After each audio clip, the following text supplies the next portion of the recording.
사랑하는 교우 여러분, 지난 한 주간 주 안에서 다들 평안하셨습니까? 서울에 눈이 왔습니다. 12월을 느끼게 해주는 눈, 또 성탄의 계절에 너무나 좋은 선물 같은 눈이 왔습니다. 뭐 교통이 불편하고 또 길이 열고 이건 다 동심을 잃어버린 우리들의 마음이겠죠. 저도 그 눈밭에 놀기보다 눈이 초래할 불편에 대해서 먼저 마음이 가는 나이가 되었습니다. 어쩌면 쓸쓸한 일이기도 하고 또 어쩌면 이제는 점점 우리가 아버지께로 돌아갈 날들이 가까이 오고 있다라는 생각도 듭니다. 그러니까 우리가 예수를 믿지 않았다면, 즉 하나님의 자녀가 아니라면 나이가 들어가고 뭔가 하나씩 이렇게 상실해 가는 그런 느낌. 시간이라고 하는 시계바늘은 째깍째깍 하는 게 아니라 상실 하면서 간다잖아요. 그러니까 뭔가 우리가 잃어버리고 있고 또 이제는 점점 손에서 이렇게 빠져나가는 모래알과 같이 우리들의 삶도 시간도 자꾸 빠져나가는 것 같지만, 그러나 저와 여러분은 이 손안에 쥔 게 무엇이냐를 가지고 저희들의 인생을 재단하는 사람들이 아니고 우리가 하나님의 자녀라고 하는 사실로 인하여 기뻐하는 사람들 아니겠습니까? 그런 저희들에게 우리 주님 오셨던 우리 12월 이 성탄의 계절은 너무나 즐겁고 복된 계절이죠. 왜냐하면 우리 주님은 아기 예수로 오셨던 모습과 같이 또 저희들에게 전혀 우리 예상을 뛰어넘는 모습으로 오실 터이니까요. 우리는 그런 소망을 가지고 지금 살아가는 사람들 아닙니까? 사랑하는 여러분, 코로나로 많이 어렵습니다. 또 요즘 더 심해지고 있죠. 거기에 마음을 뺏기면 저와 여러분이 평안을 찾을 수가 없습니다. 자, 지금 이 순간 우리 아기 예수님을 생각하십시다. 다시 오실 주님을 생각하면서 정말로 기쁘고 감사한 마음으로 우리 주님 앞에 나아가는 그런 모두가 되었으면 좋겠습니다. 이제 우리 다 같이 마음을 모아서 기쁜 마음, 감사한 마음, 찬송가 621장 함께 부르시면서 12월의 세 번째 주일 예배 우리 하나님 앞에 드리도록 하겠습니다.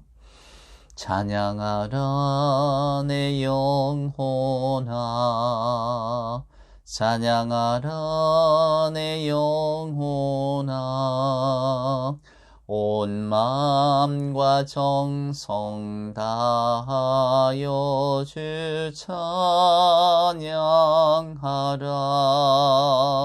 경배하라 내 영혼아, 경배하라 내 영혼아, 온 마음과 정성 다하여 주 경배하라.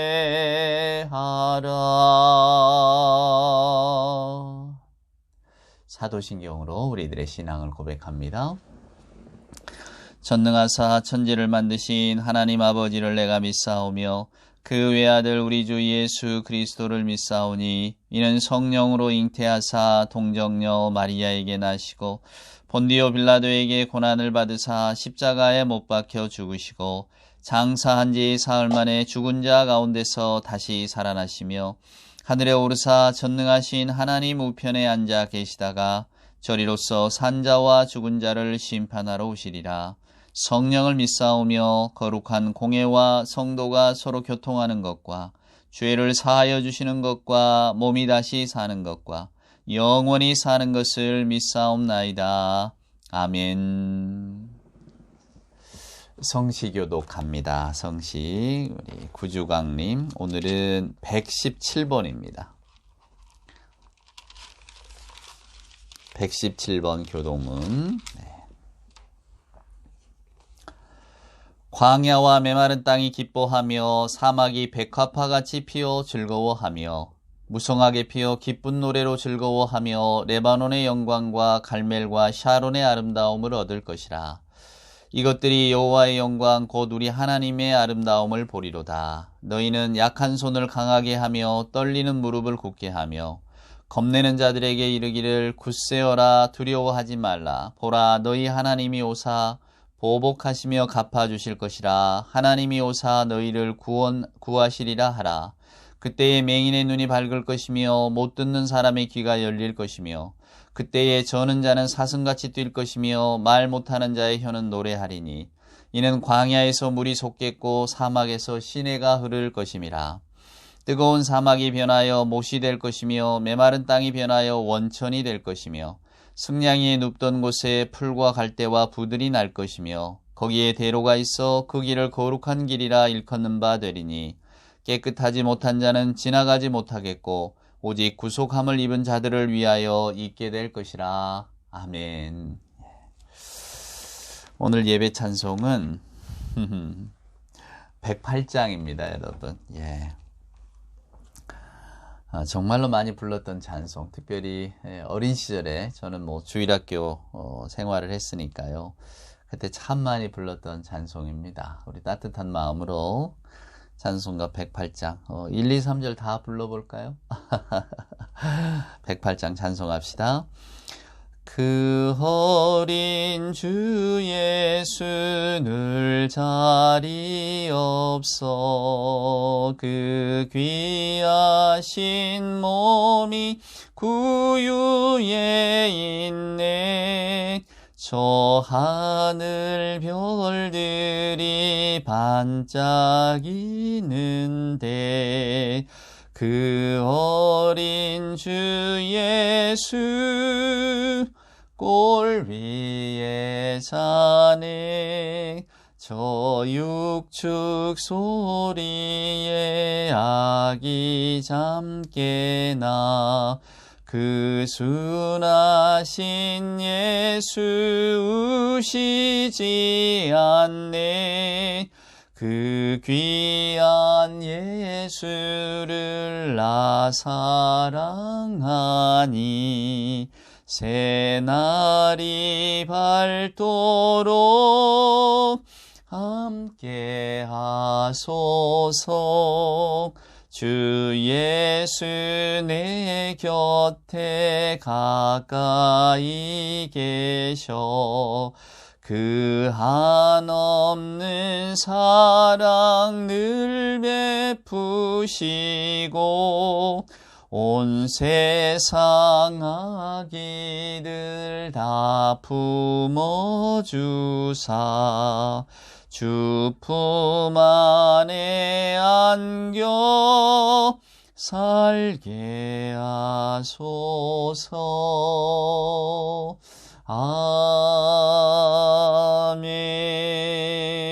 아멘.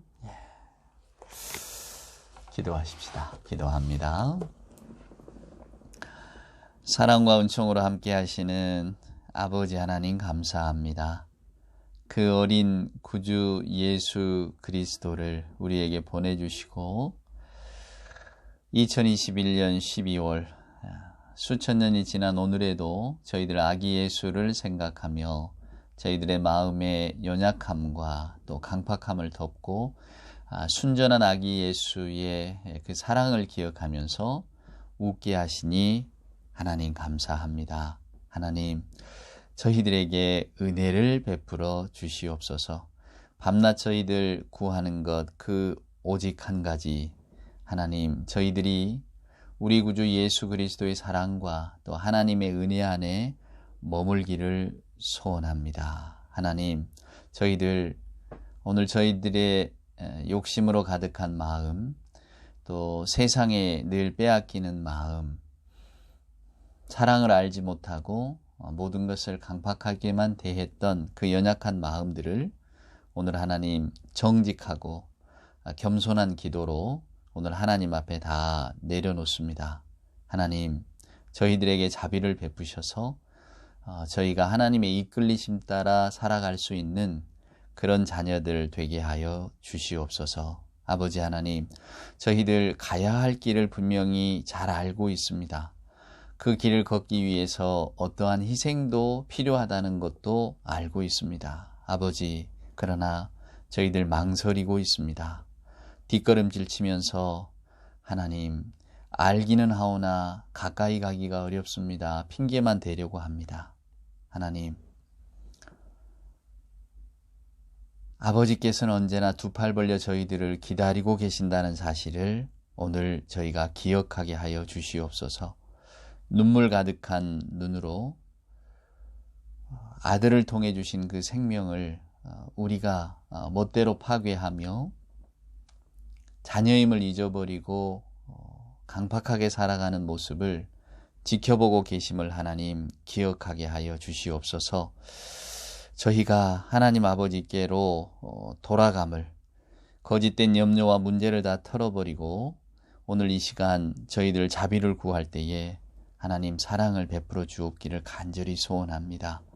저희들에게 연약함이 많습니다. 그러나 하나님께로만 향하고자 하는 저희들의 이 영적인 싸움에 내버려 두지 마시고 하나님 선한 길로 인도하여 주시옵소서. 저희들 세상을 바라보면 바라고 구할 일들이 너무나 많습니다. 육신의 건강부터 시작하여 세상의 재물, 세상의 일들, 사람들과의 관계들, 하오나 하나님 이 모든 것을 뛰어넘어 오늘 이 시간만큼은 우리 하나님 앞에 겸손한 마음으로 무릎 꿇고 오직 하나님과 더 가까워지기를 원하는 심령 되게 간절히 기도하는 우리 모두가 되게 하여 주시옵소서. 주님의 사랑을 기억합니다. 주여 은혜를 베풀어 주시옵소서. 예수님의 귀하신 이름으로 기도드리옵나이다. 아멘. 오늘 우리가 함께 묵상할 하나님의 말씀은 구약 성경과 신약 성경에서 한 구절씩을 보도록 하겠습니다. 먼저 구약 성경 에스겔서에 나와 있는 말씀을 한번 볼까요? 에스겔 17장입니다. 에스겔서 17장 22절 말씀이에요. 주 여호와께서 이같이 말씀하시되 내가 백향목 꼭대기에서 높은 가지를 꺾어다가 심으리라. 내가 그 높은 새 가지 끝에서 연한 가지를 꺾고 높고 우뚝 솟은 산에 심되 이스라엘 높은 산에 심으리니 그 가지가 무성하고 열매를 맺어서 아름다운 백향목이 될 것이요 각종 새가 그 아래에 깃들이며 그 가지 그늘에 살리라. 들의 모든 나무가 나 여호와는 높은 나무를 낮추고 낮은 나무를 높이며 푸른 나무를 말리고 마른 나무를 무성하게 하는 줄 알리라. 나 여호와는 말하고 이루느니라 하라. 아멘. 이 백향목에 관한 이야기하고요. 그 다음에 누가복음을 한번 여러분 보겠습니다. 누가복음 13장 여러분이 잘 아시는 겨자씨에 관한 이야기입니다. 자, 18절 누가복음 13장 18절 말씀부터 한번 보겠습니다. 그러므로 예수께서 이르시되 하나님의 나라가 무엇과 같을까? 내가 무엇으로 비교할까? 마치 사람이 자기 채소밭에 갖다 심은 겨자씨 하나 같으니 자라 나무가 되어 공중의 새들이 그 가지에 깃들였느니라. 아멘. 하나님의 말씀이었습니다. 여러분 혹시 이런 이야기 들어보셨나요? 한국의 어떤 학생이 미국 대학에 입학 원서를 내고 그다음에 합격 통지를 받았습니다. 근데 그 학교는 이제 장학 제도가 잘 돼 있어서 자기는 장학금을 받고 갈 줄 알았더니 뭐 성적이라든가 모든 것들이 다 이렇게 적합해서 통지가 왔어요. 장학금 대상자가 아니라고. 그래서 너무 깜짝 놀랐죠. 그 내용을 이렇게 쭉 읽어보니까 어떻게 쓰여 있냐면 귀하는 땡땡 캐슬에 살고 있으므로 우리 도서관, 우리 대학 장학금 대상자가 아닙니다. 이렇게 캐슬, 지금 뭐 우리나라 집값이 많이 올라서 그 땡땡 캐슬 아파트도 뭐 비싸겠지만 그러나 미국에서 이렇게 볼 때 이 사람 주소가 캐슬이야? 그러면 어마어마한 부자구나 이렇게 생각을 했다는 겁니다. 이게 우스개 이야기 같지만 여러분 이게 우리가 쓰는 언어의 함정이기도 하고 장벽이기도 합니다. 예수님 당시의 성경 이야기를 우리가 읽고 있잖아요. 벌써 2000년이라고 하는 시간과 공간의 어떤 그 간격이 있습니다. 그러니까 그때 쓰는 말하고 지금 쓰는 말이 너무너무 다를 텐데 마치 한국의 캐슬의 의미가 미국에서는 대저택, 갑부의 어떤 사는 곳으로 받아들여지듯이 말입니다. 그러니까 그런 문화 아니면 그때 당시의 상황으로 돌아가지 않으면 저나 여러분이 놓치는 구절들이 너무 많습니다. 그러니까 하나님의 말씀, 즉 성경을 연구하고 우리가 때때로 이 말씀들이 이제 뭐 비평하고 분석한다 하잖아요. 근데 성경 말씀을 비평한다는 것이 성경 말씀이 이게 잘 됐냐 잘못됐냐 사실이냐 아니냐 비평한다. 여러분 그런 의미가 아니고요. 오늘날 저와 여러분이 가지고 있는 편견과 어떤 선입견을 그때 당시의 상황으로 돌리는 겁니다. 이게 성경을 연구하고 비평하는 거예요. 그러니까 저나 여러분이 하나님의 말씀을 읽을 때에 1세기의 말과 지금의 말이 어떻게 다른가? 1세기 때 이런 의미, 이 예수님이 이 말씀하실 때의 이 의미는 어떤 뜻이었는가? 그런 것들을 알려주는 일이 성경을 비평하고 연구하는 일이다. 그 말입니다. 이게 우리가 가지고 있는 지금 오늘날의 시대에 비추어서 갖고 있는 선입견이 여러분 얼마나 많은데요. 바울이 여러분 에베소에 가서 두란노 소원이라고 하는 곳에 가서 강의를 합니다. 우리는 이렇게 생각합니다. 소원을 빌려서 강의할 정도로 바울이 여러분 대단한 명성을 얻었나? 그리고 많은 사람들이 거기에 이렇게 그 말씀을 들으러 왔나? 이렇게 생각하기가 쉬워요. 그런데 여러분 이 두란노라고 하는 그 뜻 자체가 독재자다, 폭군이다 이런 의미의 어원을 가지고 있어요. 그러니까 아마도 이 두란노라고 하는 곳은 어떤 그 서원이 되기에는 그러니까 소원이라는 게 오늘날 우리말로 스쿨이잖아요. 스콜레 여기서 어원이 나온 건데 그러니까 학자들이 모여서 혹은 뭐 고상한 사람들이 먹고 사는 문제하고는 무관하게 어떤 그 형이상학적인 진리를 가지고 토론하는 곳 우리가 이렇게 생각하기 쉽지만은 그러기에는 그 이름 자체가 두란노 이게 이 타란티노 뭐 요런 뜻이기 때문에 타란트 이게 그 독재하다 이런 뜻이거든요. 그러니까 폭군 같은 이미지가 있는데 잘 안 어울리죠. 그래서 이제 성경을 연구하는 분들은 아마도 이 두란노라고 하는 이름은 그 건물의 어떤 주인의 별명이지 않았을까. 본명을 폭군이라고 쓰는 사람은 없잖아요. 자, 그런데다가 우리가 고린도 전후서를 읽어보면 바울이 브리스길라와 아굴라 그때 이제 로마에서 쫓겨난 로마에서 이제 유대인들을 추방할 때 쫓겨난 브리스길라 아굴라가 고린도의 자리를 잡고 일종의 공방을 운영했단 말입니다. 가죽을 무두질하고 뭐 고대 시대에는 이 가죽 다루는 일이 어찌됐건 돈이 되는 일이고 물론 험한 일이죠. 험한 일이지만 그런 일들을 하고 있었을 때에 바울이 거기에 가서 같이 일했다는 기록이 있어요.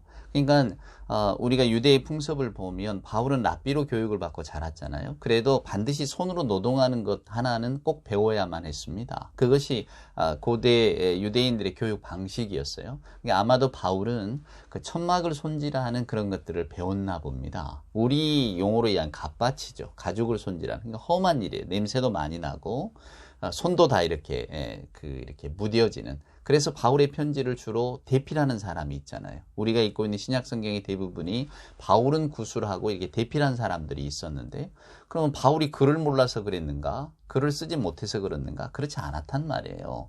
바울은 굉장한 학식을 가지고 있었던 사람인데 이 손이라고 하는 것이 이제 천막일 그러니까 복음을 전도하기 위해서 랍비의 자리를 버리고 율법교사의 자리를 버리고 바울이 이제 선교 현장에 뛰어들었을 때 그의 삶이 얼마나 육체적으로는 힘들었을까를 보여주는 그런 장면입니다. 그러니까 가죽을 무두질하면서 브리스길라와 아굴라를 만나서 거기 고린도에서 이제 전도 활동을 하거든요. 그럼 바울이 여러분 전도 활동을 어디에서 했을까? 학교에 가서 했을까? 서원에 가서 했을까? 그렇지는 않았을 거란 말입니다. 단지 이제 이 서원이라고 하는 이름 자체는 거기에서 어떤 이루어지는 행위들을 조금 이렇게 높여보려고 그래서 그냥 갖다 쓰는 말이지. 그러면 바울이 이 에베소에서 2년 동안 가르쳤다라고 하는 그 두란노라고 하는 두란노 서원이라고 하는 곳은 어떤 곳이었을까? 우리가 성경을 읽어보면 여러분 사도행전 19장을 읽어보면 바울이 그 에베소 두란노 소원에서 가르쳤을 때 많은 사람들이 몰려들었어요. 그래서 바울의 이야기도 들었지만 또 바울에게 이제 아픈 이렇게 치유의 기적을 원하는 사람들이 있었잖아요. 근데 성경을 읽어보면 바울의 손수건과 앞치마를 가져다가 대기만 해도 나았다. 이런 말이 있어요. 자, 그러면 우리가 생각할 때에 바울이 두란노 소원이라고 하는 곳을 빌려서 거기 비용도 어마어마했을 겁니다. 빌려서 가르쳤을 때 도대체 손수건, 땀을 닦으려고 있었나 보다. 여기까지는 우리가 이해가 됩니다만, 앞치마는 뭐였을까요? 그때 당시에 학교에서 뭔가를 가르치는 선생님들은 앞치마를 이렇게 입고 있었을까요? 뭐, 분필로 썼나요? 이게 막 분필가루가 떨어지는 걸 막으려고? 아니면 손을 닦아서, 손에 물이 묻으면 닦으려고? 거기에서 이제 우리가 생각을 하게 되는 겁니다. 두란노 소원이라고 하는 곳은 소원이 아니라 바울이 그 고린도 같은 데서 일했던 그런 그 가죽을 무두질하는 그런 공장 같은 곳이 아니었을까. 근데 공장이라고 표현하기는 그러니까 후대에 소원이라고 좀 가르치는 곳이니까 그렇게 바꿨겠구나. 실제로는 두란노 공방이었겠죠. 또 이 공방도 이렇게 타란트라고 하는, 즉 폭군이라고 하는 별명을 가질 정도로 아주 엄한 사람이 운영하는 그런 곳이었을 거라고 생각을 하는 겁니다. 그리고 그러던 바울이 예수님에 대하여 가르칠 때에, 하나님 나라의 진리를 전도할 때에 그러면 어떤 상황에서 했을까? 바로 그 작업장에서 했다는 겁니다. 이게 작업 현장이기 때문에 바울의 땀을 닦고 뭐 할 그 손수건이 있고 또 가죽을 무두질해야 됐기 때문에 당연히 앞치마 같은 것을 두르고 있었을 겁니다. 그러니까 오늘날 저와 여러분이 생각할 때 바울이 복음을 전도하고 할 때에 하나님 나라의 진리, 예수 그리스도에 대한 이야기를 들으려고 많은 사람들이 몰려들었는데 그곳은 우리가 다 이렇게 저처럼 이렇게 의복을 정제하고 또 정말로 가르침을 받기 위해서 깨끗한 모습으로 오늘날 저희들이 교회에 오듯이 아주 가장 좋은 옷을 입고 가장 뭐랄까요, 그 경건한 마음으로 이렇게 나아오는 그런 현장이 아니라 일하다가 짬짬이 듣는 곳이었구나. 여러분, 그러면 완전히 복음의 성격이 달라집니다. 오늘날 저와 여러분이 교회에 와서 듣는 말씀과는 조금은 결이 다른 거예요. 바울을 통해서 전해지는 예수님, 하나님의 나라의 말씀은 그 작업 현장이었구나. 그리고 여러분 사도행전 20장에 가면 왜 그 유두고라고 하는 젊은 아이가 이렇게 그 강의를 듣다가 떨어져서 이렇게 죽은 아이를 또 살리는 장면이 나오잖아요. 근데 거기 보면 밤늦게 모입니다. 여러분 왜 밤늦게 모였을까를 생각해 보세요. 왜 밤늦게 모였을까요? 일을 마치고 왔기 때문입니다. 제가 최근에 읽은 책 한 대목을 읽다가 그랬구나 생각을 했는데, 예전에는 뭐 우리 조상들도 말입니다. 결혼식을 밤에 했습니다, 여러분. 그래서 왜 밤에 했을까를 생각해 봤어요.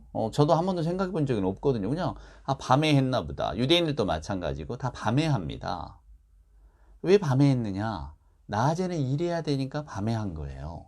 특별히 거기 어떤 의미가 있는 게 아닙니다. 어떤 조상신, 뭔신이 밤에 오니까 그 신들을 모시려고, 아니면 어떻게 하여간, 요런 것들을 그 신적인 데 연결하는 게 아니고, 단지 낮에는 일하니까 결혼식을 해도 못 온다 그 말이에요. 그러니까 결혼 같은 잔치를 할 때는 밤에 했다라고 하더라고요. 그랬구나. 내가 이걸 모르고 있었구나. 이런 생각이 들었거든요. 여러분도 혹시 그렇지 않으십니까?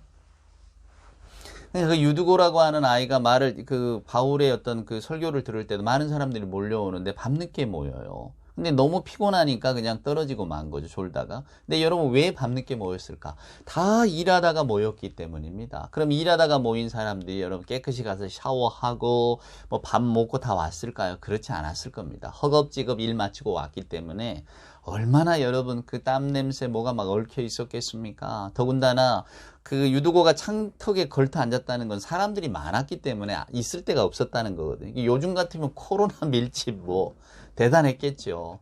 그런데 상상해 보세요. 막 일을 마치고 온 사람들이 가득 찬 곳, 그 냄새 아마 오늘날 저와 여러분이 들어가면 어질어질해서 단 몇 초도 못 견딜 겁니다. 그런데도 하나님의 말씀을 들으려고 몰려들었다 그 말이에요. 그분들이 여러분 생활이 유복하고 내가 그냥 살다 보니까 인생에 깊은 고민을 갖게 되고 사람 어디에서 와서 어디로 흘러가는가 나는 이게 궁금하다. 이런 어떤 형이사학적인 거나 철학적인 사고를 갖고 모인 사람들이 아니었어요. 하루 종일 일하다가 거기에 바울의 이야기를 들으려고 모였다 그 말입니다. 그러니까 여러분 우리 인간이라고 하는 존재는 육체적이고 물질적인 존재로 끝나는 사람들이 아니에요. 반드시 영적인 갈망을 가지고 있다 그 말입니다. 저와 여러분이 그렇지 않습니까? 하나님이 우리를 그렇게 창조하셨어요. 우리의 신앙의 바탕은 그래서 그것입니다. 오늘 예수님의 이야기를 보세요. 우리는 이 겨자씨 이야기 모르는 분이 없어요, 여러분. 다 알고 있습니다. 겨자씨 비유. 그런데 이 겨자씨 비유가 정말로 의미하는 바를 많이 놓치고 있는 거죠.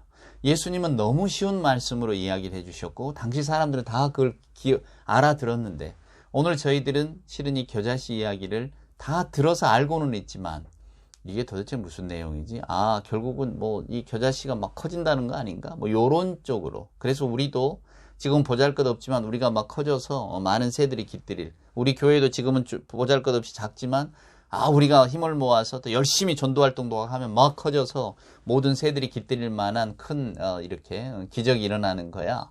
뭐 요런 이야기들. 그래서 심지어는 겨자씨 교회라고 하는 이름도 있고 또 우리가 겨자씨라고 하는 이름을 많이 갖다 씁니다. 가장 작은 것의 어떤 대명사잖아요.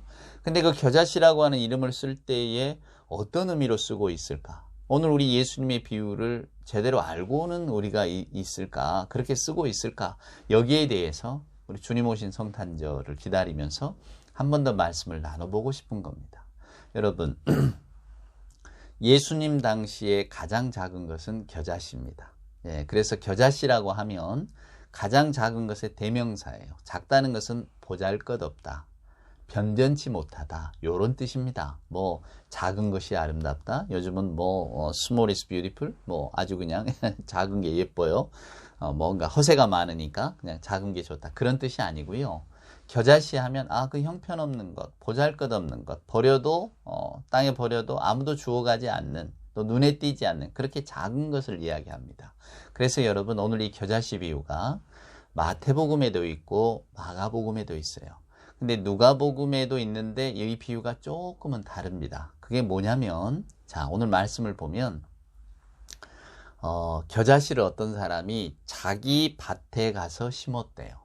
보통 이제 옛적의 사람들은 밭이 우리처럼 집은 여기 있고 밭은 멀리 뭐 떨어져 있고 이게 아니고 되게 다 집 주변에 있는 것, 밭인지 집인지 거주 마당인지 잘 구분이 안 되는 그런 어떤 공간만을 가지고 살았으니까 그러니까 밭이라고 하는 것은 그 자기 뜰을 말하는 겁니다. 그냥 문 열고 나가면 있는 곳에다가 겨자씨를 심었대요.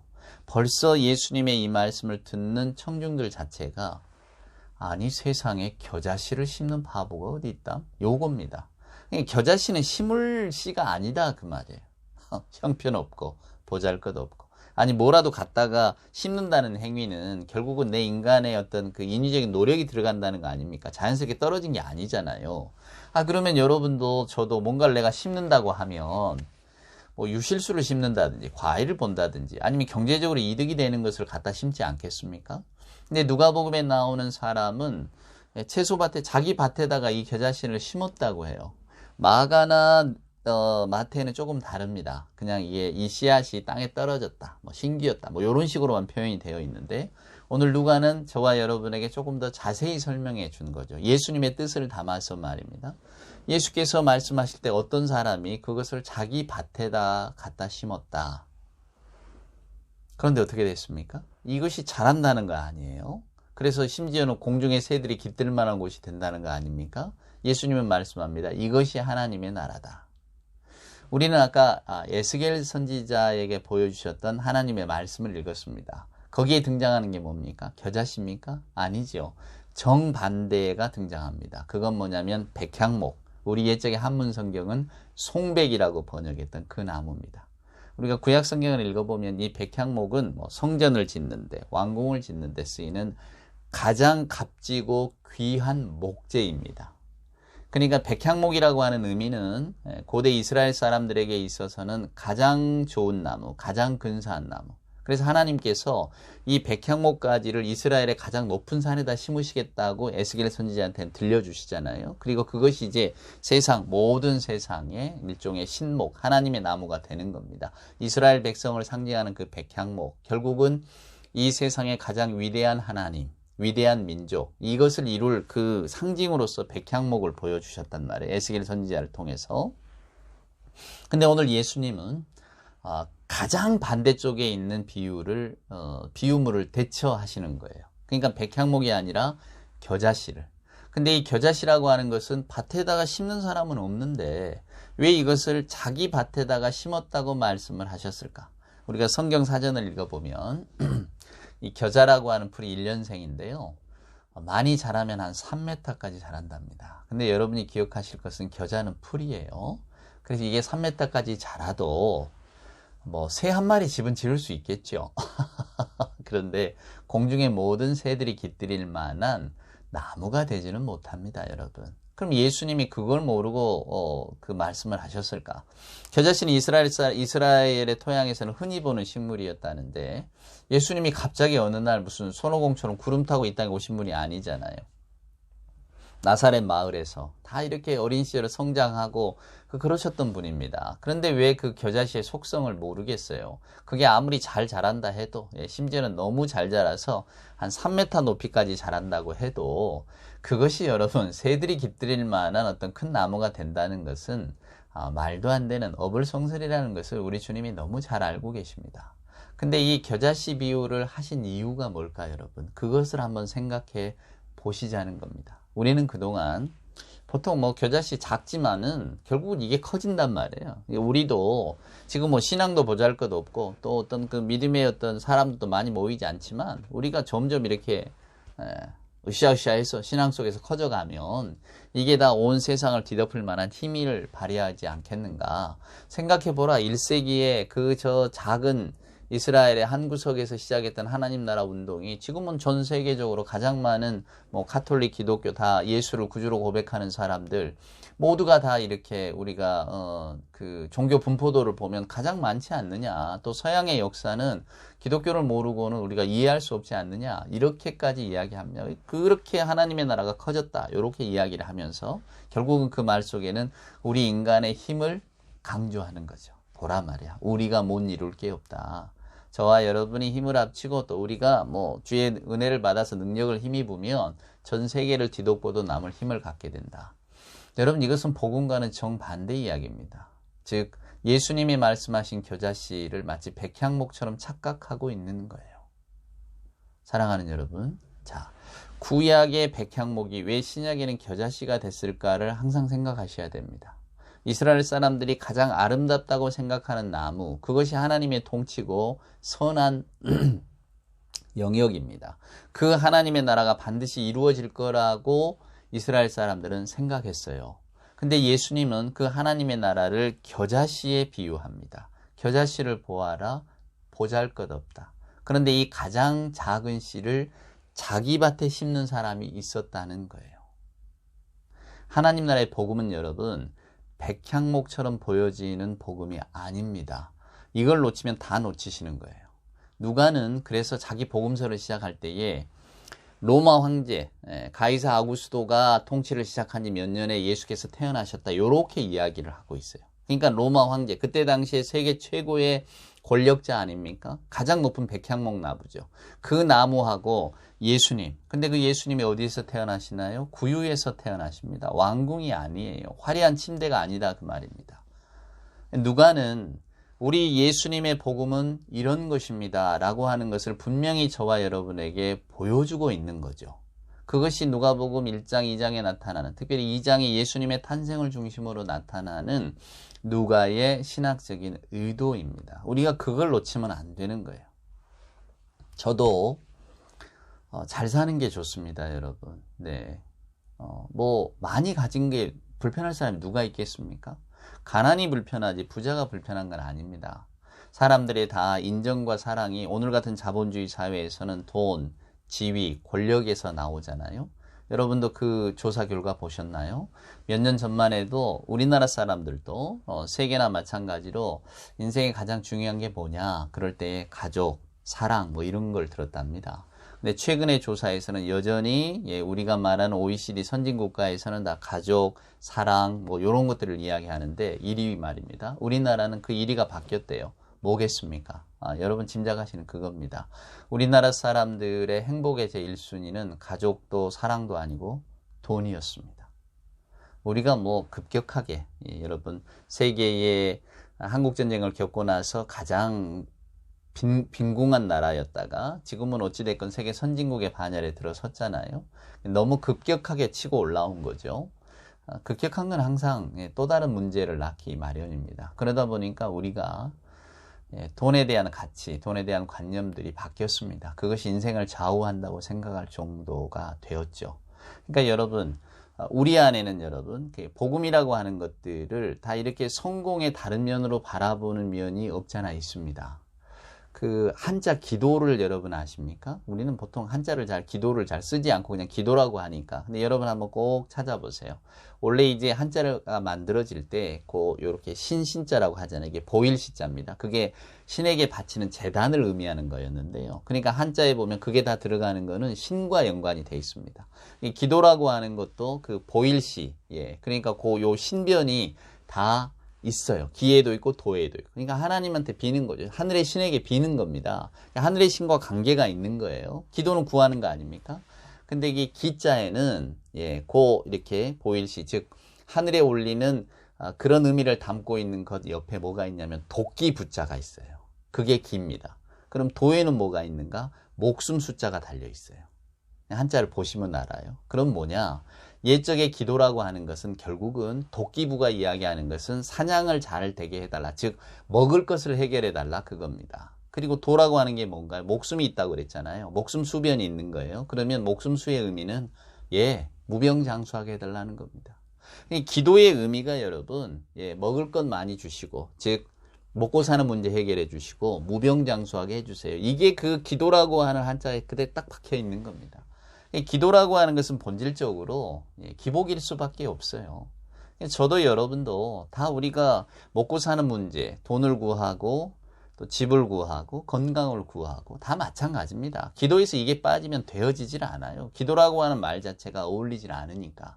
근데 여러분 복음은 그걸 뛰어넘는 겁니다. 우리가 거기에만 머무르면 우리 예수 신앙은 우리가 저와 여러분이 믿고 있는 하나님 신앙은 그냥 우리 전통신앙이라고 말들을 하죠. 무속신앙과 다를 바가 하나도 없는 거예요. 그러나 우리 예수님은 그걸 뛰어넘는 다른 것을 보여주셨어요. 그게 뭐냐? 바로 오늘 이 겨자씨 비유에 들어있는 핵심입니다. 겨자씨라고 하는 건 보잘것없어요. 형편없어요. 누가 주워가지 않는 겁니다. 근데 그것을 밭에다 심는 사람들이 있어요. 그게 누굽니까? 저와 여러분입니다. 바울의 설교를 들었던 유두고와 같은 하루 종일 일하고 땀에 절어서 졸립지만 그래도 그 말씀을 듣고 싶어서 찾아온 사람들, 그 영적인 갈망이 있는 사람들에게 떨어졌던 그 말씀이에요. 예수님이 말씀하신 복음이라고 하는 것은 저나 여러분에게 세상의 문제를 해결해 준다는 이야기가 아닙니다. 세상의 문제, 먹고 사는 문제, 우리가 애쓰고 힘들여서 해결할 문제들이죠. 그것은 우리의 소관이지 하나님의 소관이 아니다 그 말입니다. 저는 그렇게 생각합니다. 그러니까 우리가 이 땅에 사는 동안에 우리는 나름대로 우리의 삶을 위해서 최선을 다합니다. 그리고 뭔가를 얻기 위해서 노력을 하죠. 그런데 그 문제를 가지고 하나님 앞에 기도하고 나는 이것으로 끝났다. 나는 내 기도 다 드렸다. 이것이 과연 신앙인의 모습인가? 아니라고 하는 거죠. 오늘 예수님은 말씀합니다. 하나님 나라는 그 겨자씨 같은 거라고. 아무도 그걸 거들여 보지 않습니다. 아무도 그걸 자기 밭에 심는 사람이 없어요. 근데 그것을 심는 순간에 결정적인 때가 오면 그것이 온 공중을 뒤덮을 만한 백향목과 같은 나무가 된다는 겁니다. 여러분 이게 뭘까요? 곰곰이 한번 생각해 보십시오. 우리는 예수님이 이 땅에 오셨습니다. 무엇 때문에 오셨습니까? 세상을 구원하러 오셨습니다. 구원이라고 하는 게 결국은 생명이거든요. 생명을 얻게 하신다.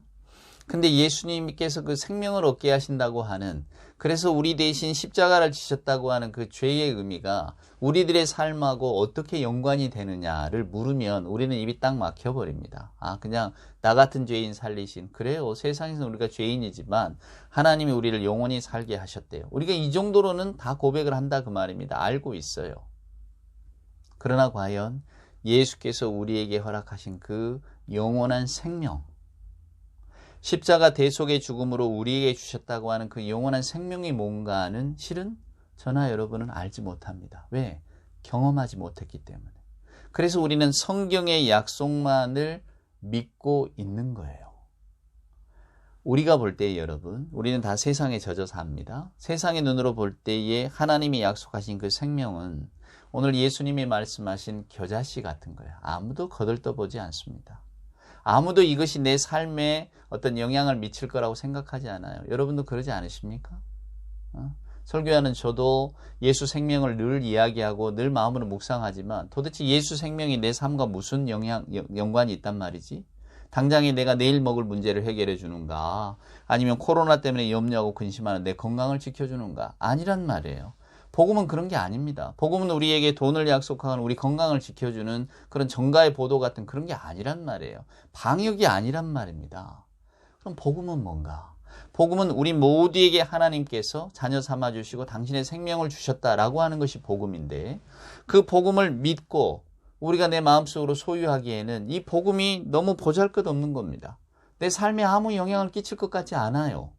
하지만 여러분, 때가 되면 주님 다시 오실 날 내가 가지고 내 밭에 심었던 이 겨자씨가 이게 백향목이었다는 것을 깨닫는 순간이 온다 그 말입니다.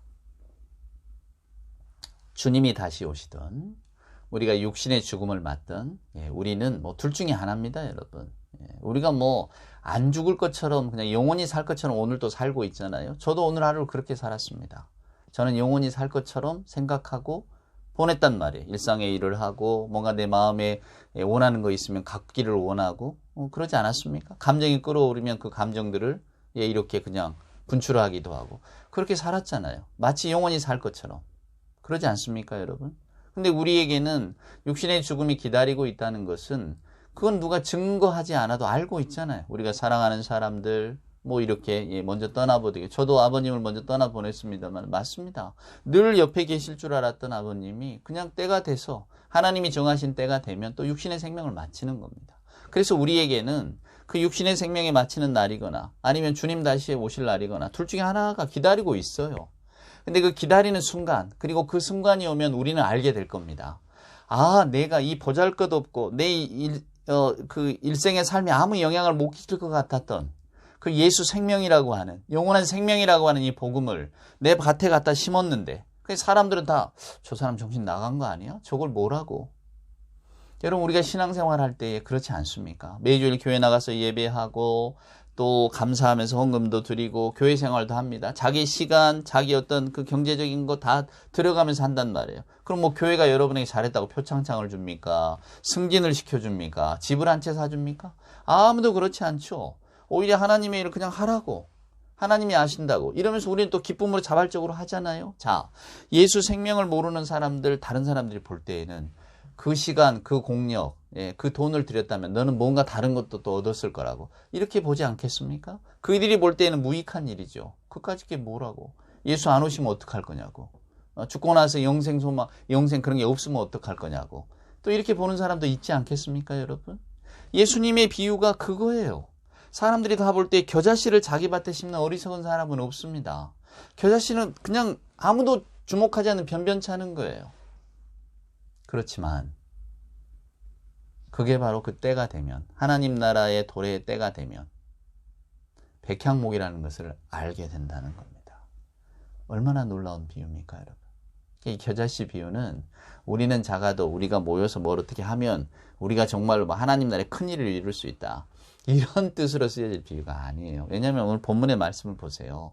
겨자씨가 어떻게 자라는지는 아무런 언급이 없습니다. 뭐 우리가 거기다 거름을 주었더니 뭐 잘 돌봤더니 이게 원래는 뭐 1m 정도밖에 안 자랄 풀이지만 이게 막 무성하게 좋은 나무로 자라더라. 이런 이야기 있는 게 아니거든요. 단지 하나님의 나라가 그렇다고. 우리가 볼 때는 보잘것없는 것 같고 아무것도 아닌 것 같지만 그때가 되면 정말로 놀라운 높은 산 위에 심으신 것 같은 나무 위의 나무, 최고의 나무가 될 거라는 것을 가장 귀한 가치가 될 거라는 것을 알게 될 거라고. 이게 성경이 말씀하는 겁니다. 자, 여러분은 예수 생명이라고 하는 그 겨자씨를 다 자기 인생의 밭에 심으셨습니까? 복됩니다. 그걸 기뻐할 줄 아셔야 됩니다. 그것이 오늘 예수께서 우리에게 주신 그 메시지의 기쁨이고 복입니다. 그 복을 안고 기뻐하는 여러분이 되시기를 주님의 이름으로 기도하겠습니다. 이제는 우리 구주 예수 그리스도 크신 은혜와 아버지 하나님의 만극하신 사랑하심과 자비하신 성령님의 함께하심이 오늘도 주의 말씀을 듣고 내게 그 겨자씨 같은 사람들이 아무도 주목하지 않는 그 예수 생명 복음을 주시고 그것을 믿게 하신 우리 구주 예수 그리스도와 주의 성령을 찬송하며 기뻐하는 예배하는 하나님의 모든 자녀들 머리머리 위에와 저들의 기도와 또 저들의 형편과 무엇보다 하나님 나라를 소망하는 그 간절한 소망 위에 또 주님 사랑하시는 복된 교회 위에 이제로부터 영원 무궁토록 함께하여 주옵기를 간절히 축원하옵나이다. 아멘.